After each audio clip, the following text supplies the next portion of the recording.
Good morning, and welcome to We've Got Power This Morning, Winnipeg. Yeah, the electricity's back on. Went on around, can't remember the exact time, but it was around just after lunch, I think it was. It was when I was sitting at the computer doing my editing.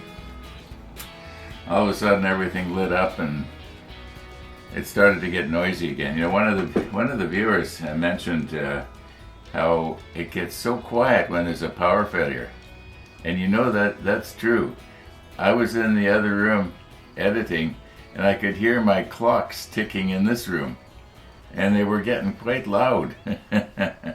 Well, at least my hearing still works, and my eyesight's pretty good. Okay, anyway, it was a crazy day yesterday. I did nothing on the model ship. We're gonna change that today. We'll talk about that when we get into it. Yeah, in fact, I didn't even feel right about posting my video on Jim Steen's website, his model ship website. It just it just didn't have anything much to do with the Iowa. Yeah, what with the power failure and I think it was the apprehension about the phone call that I was going to get from my doctor. You know, thing. Well, I don't need to go into it. All right. Now, I wouldn't really say yesterday was a mistake, full or loaded with mistakes. It was just different. I just chose to do different stuff. Now, when we had the box opening, I did make a mistake. I should have pushed the stop button. I should have read the letter, and it would have explained a lot. So, in fact, the letter here has a photo of the planking area, and it's funny I didn't see that. I guess I was just so enthralled, you might say, with this piece of decking. And I think what I'll do is I'll reposition the camera again so that you'll be able to see a little closer what I'm talking about. But those of you who have been watching reading the comments, you will know that by now I realize that this is the top, and this is not the bottom, and this stuff, rubbery stuff here, that's not battleship linoleum. I mean, what was I thinking? Well, I guess that was it. I just wasn't thinking. Okay, and another thing I did wrong yesterday was I had, you probably noticed the cups up there, they're all sort of in order, and I grab the next one, like tomorrow morning, it should be the Winnipeg cup, okay, and I just go through them in order, and I grab the Rodney cup. This is the HMS Rodney, the cup that Jeff sent me, if you remember. And usually when I have the Rodney cup, I wear the Bismarck t-shirt. Well, I forgot to do that too. Oh, speaking of t-shirts. Yeah, I've got something I want to show you. I hope it fits. I ordered XX large. Yeah, double X large, but not triple. Maybe if I keep eating those waffles, I'll have to reorder the triple. I don't know. Anyway, let's recompose here, and I'll explain what's in the letter, basically.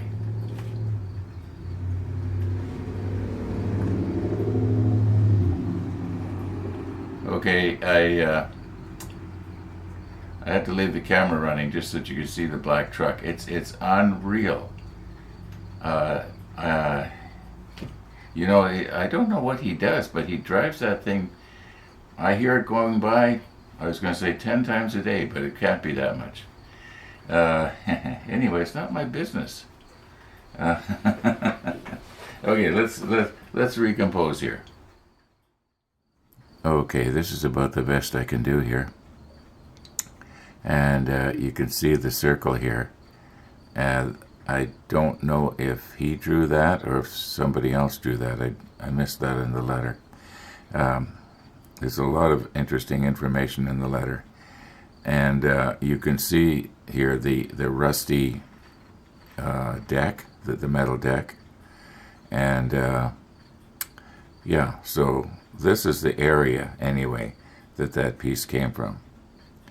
And I know that somebody had mentioned in a comment about it, maybe, or indicated that how do you know it's authentic? You know, it could have come from anywhere. Well, I think that the chances of it not coming from, you know, from this area, as the people that were giving these away just for a small donation, they wouldn't lie.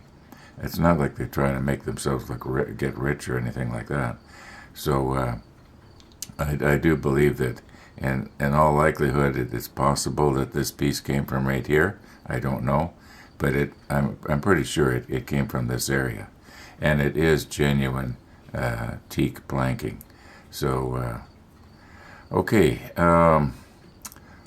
let's just take one more quick look at it, and then we'll move on.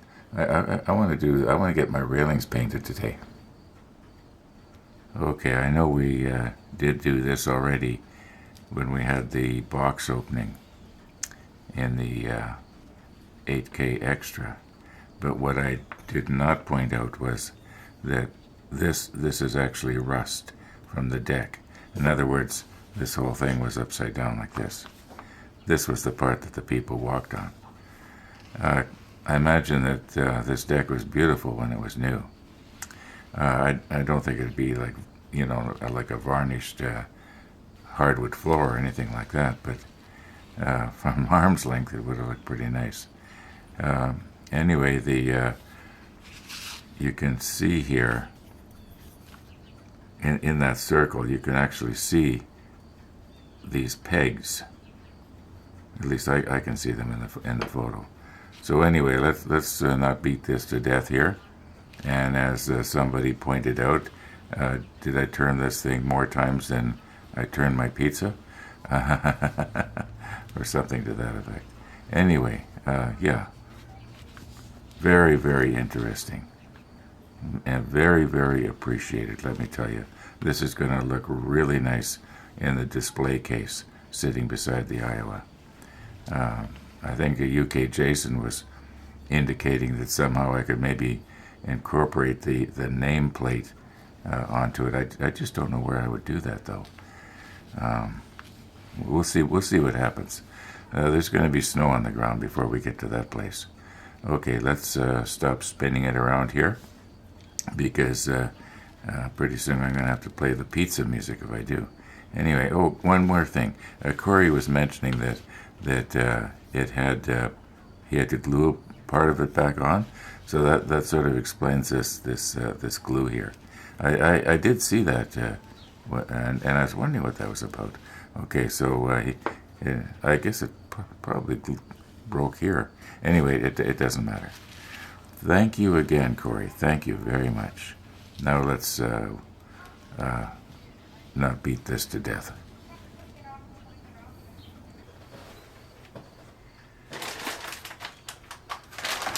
Okay.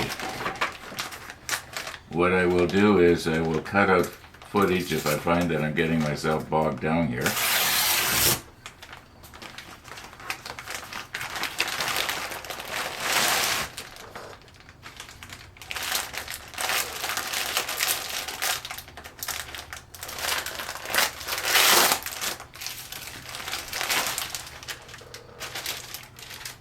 I guess you already know what this is all about, right?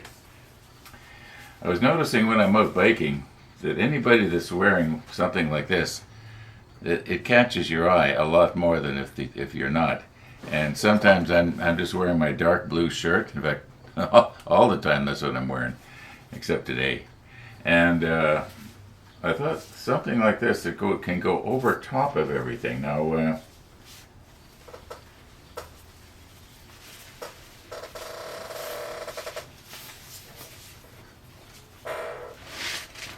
now let's be careful not to accidentally break the mast off or something.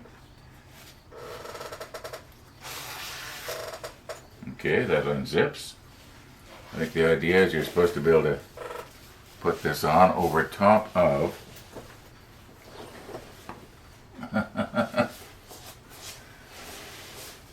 wish Mary was here to help me put this on. I wish Mary was here, period. Anyway.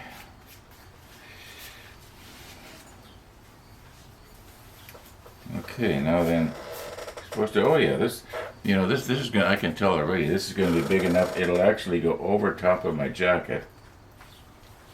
Because I find that if it's, if it's only about 25 or 26 degrees, even though that's actually quite warm, that's warmer than you would have your normal room temperature. I find that just sitting on the e-bike, and you got the wind constantly blowing over you, if I was pedaling it'd be alright, but anyway, yeah, I can see where this is going to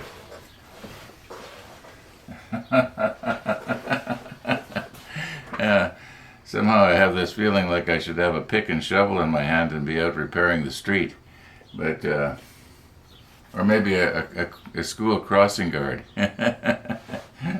All I need is a stop sign. I'd just fit right in. Okay, let's move on.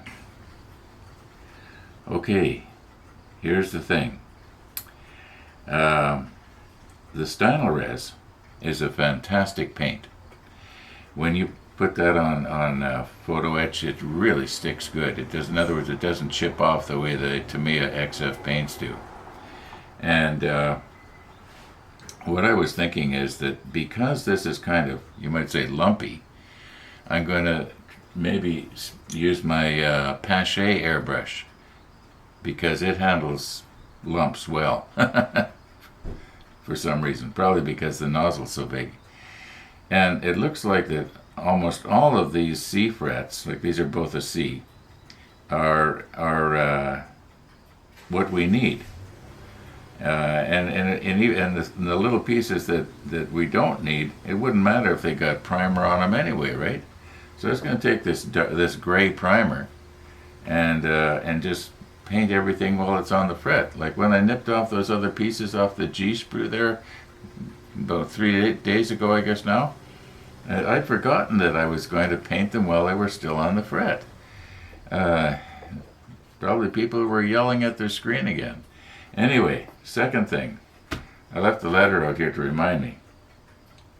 There may be people who would be interested, Corey, in reading your letter, and I was wondering, if I was to snap a couple of pictures and include the pictures at the end of an episode, and I'll cover up your address and your signature, but I don't think there's anything else in here that is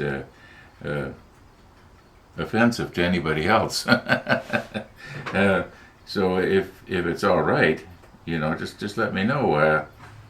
I'd be happy to do that. And then they'd be at the end of the episode, like where I usually put the sunrise, and then each one would run for only maybe 5 seconds. But what you can do is you can hit your space bar or your pause button or however you do it on your particular device, and you'll be able to read exactly what Corey says, because I don't always get everything right here. I'll read something and I will have a tendency to misread. Anyway, just let me know, Corey, if that's okay, and if it's not, well, that's okay too.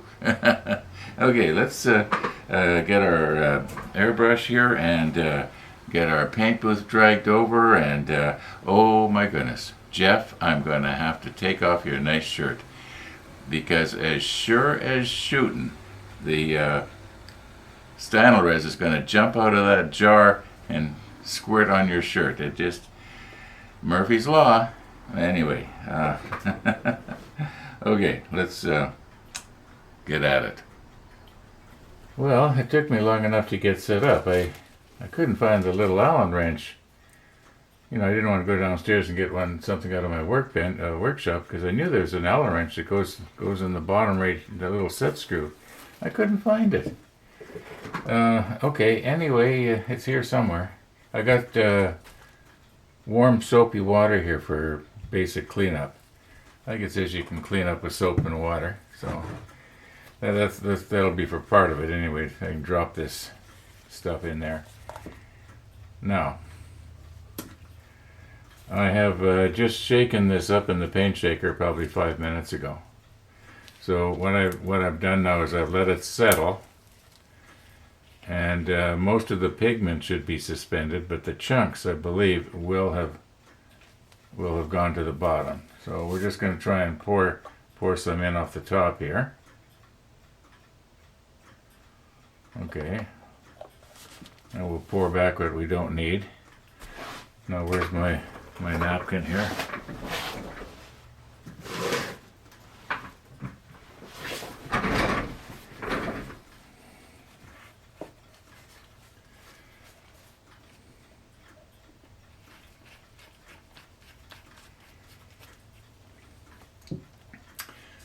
And I've got the air pressure set for 30 pounds.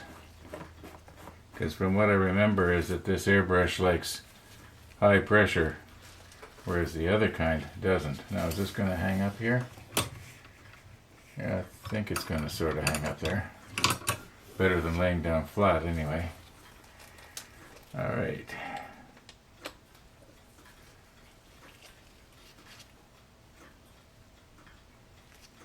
I think that's probably sealed. Yeah, that kind of works. Okay, so we're all ready to go here. I'm using Chris's alligator clips, and I've got them clipped down in a place that it doesn't matter if it damages the photo etch. And okay, let's get it. I'm not going to get all artistic here with my videoing. I'm just going to set it like that and get our fan going here. And get the nozzle adjusted.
very hard to see the railings, but what I'm going by is how saturated, if you want to call it that, is the fret around the railing.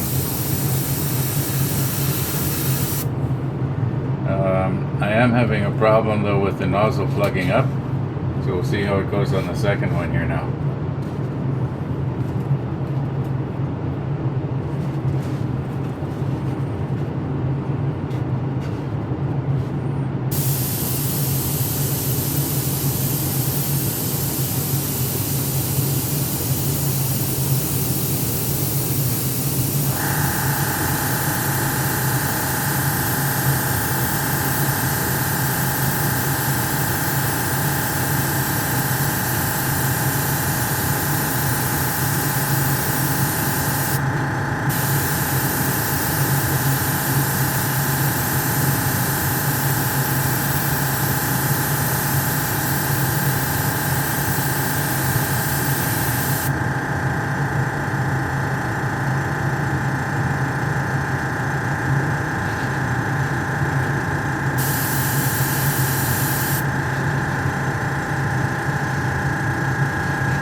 Okay, I think it's definitely better than if I tried to do it with a brush. Yeah, it's too bad that the stylo res is. I suppose I keep saying this. I could go to the hobby store and get some more paint, but I missed this one right here.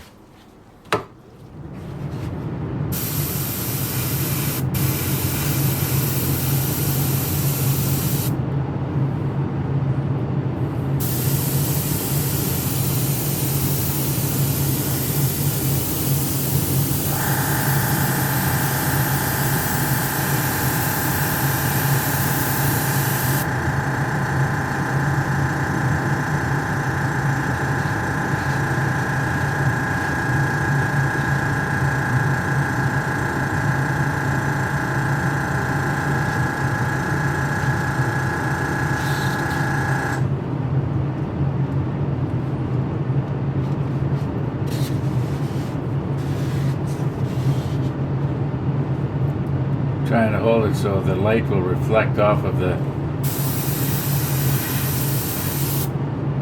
photo etch, and then I can see where I've done and where I haven't done. Okay, let's let that dry, and in the meantime I'm going to clean up my mess here. Okay, do you know what I forgot to do? And it's a little bit late now. And that was to paint those two pieces of railing that I nipped off the G-sprue a couple of days ago. Now, also a couple of days ago, I got some photos from Wesley Head, and they're of the very good photos of the Texas, and he personally went there and